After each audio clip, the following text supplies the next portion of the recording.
ವರ್ಷದ ಅವಧಿನಲ್ಲಿ ಇಷ್ಟೆಲ್ಲ ಕೆಲಸ ಮಾಡಿದ್ದೀರಾ, ನೀವೇ ಒಂದು ರಿಪೋರ್ಟರ್ ಕಾರ್ಡ್ ಅನ್ನ ಹೇಳಿದ್ರೆ ಟಿಕೆಟ್ ಸಿಗೋದಕ್ಕೆ ಪ್ರಯಾಸ ಅನಿಸ್ತಾ ಇದೆಯಾ ನಿಮ್ಗೆ ಅಂತ?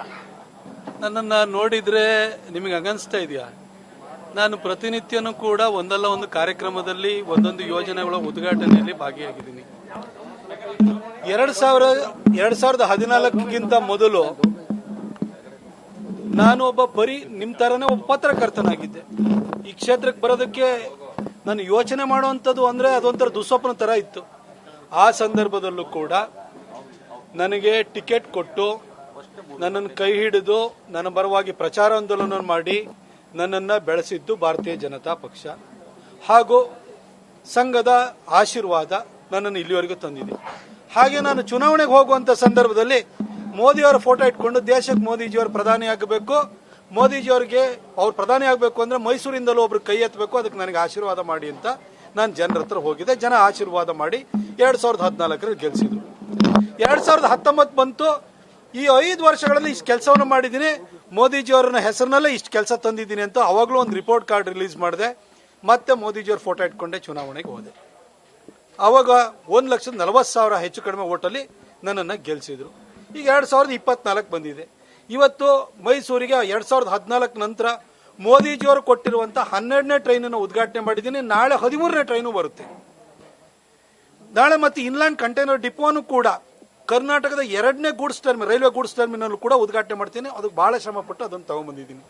ನನ್ನ ನಿತಿನ್ ಗಡ್ಕರಿ ಅವರು ಬಂದಿದ್ರು, ಅದರಲ್ಲಿ ರೈಲ್ವೆ ಲೆವೆಲ್ ಕ್ರಾಸಿಂಗ್ಗಳಿರ್ಬೋದು, ಔಟರ್ ಪೆರಿಫೆರಲ್ ರಿಂಗ್ ರೋಡ್ ಮಾಡೋದಕ್ಕೂ ಕೂಡ ಅವ್ರ ಕೈಲಿ ಒಪ್ಪಿಗೆ ಕೊಡಿಸಿದ್ದೀನಿ. ಎಲ್ಲ ಕೆಲಸವನ್ನು ಮಾಡಿದ್ದೀನಿ. ಮುಂದಿನ ದಿನಗಳಲ್ಲಿ ಮೈಸೂರಿಗೆ ಮೆಟ್ರೋ ಟ್ರೈನ್ ಅನ್ನು ತರ್ತೀನಿ. ಎಲ್ಲ ಕೆಲಸ ಕಾರ್ಯಗಳು ಆಗ್ತಾ ಇದೆ. ಚುನಾವಣೆ ಅಂತಂದ್ರೆ ಆಕಾಂಕ್ಷಿಗಳು ಇರ್ತಾರೆ, ಒಂದು ಹುದ್ದೆಗೆ ಆಕಾಂಕ್ಷಿಗಳು ಇರ್ತಾರೆ. ತುಂಬಾ ಕಾರ್ಯಕರ್ತರಿಗೆ ಪ್ರತಿಯೊಬ್ಬರಿಗೂ ಕೂಡ ಕೇಳುವ ಹಕ್ಕಿರುತ್ತೆ.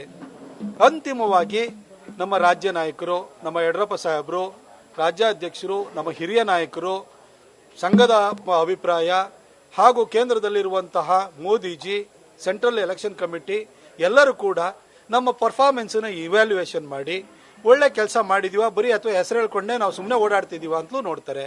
ನಾನು ಮೋದಿಜಿಯವರ ಹೆಸರು ಹೇಳ್ಕೊಂಡು ಅವ್ರು ಕೊಟ್ಟಿರುವಂಥ ಯೋಜನೆಗಳನ್ನ ನನ್ನ ಜನರಿಗೆ ನಿಯತ್ತಾಗಿ ತಂದು ನಾನು ಕೊಟ್ಟಿದ್ದೀನಿ.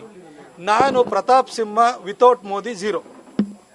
ಮೋದಿಜಿಯವರ ಹೆಸರಲ್ಲೇ ಗೆದ್ದಿರೋನು, ಮೋದಿಜಿಯವರು ಕೊಟ್ಟ ಯೋಜನೆಗಳನ್ನ ನನ್ನ ಕ್ಷೇತ್ರಕ್ಕೆ ತಂದಿರೋನು.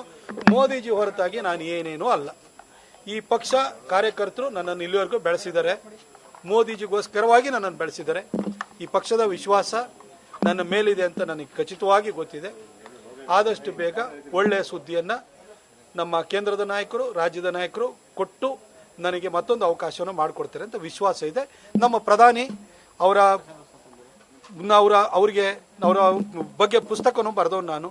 ಅವರಿಗೆ ನನ್ನ ಬಗ್ಗೆನೂ ಅರಿವಿದೆ. ಖಂಡಿತ ಅವರು ನನಗೆ ಆಶೀರ್ವಾದ ಮಾಡ್ತಾರೆ ಅಂತ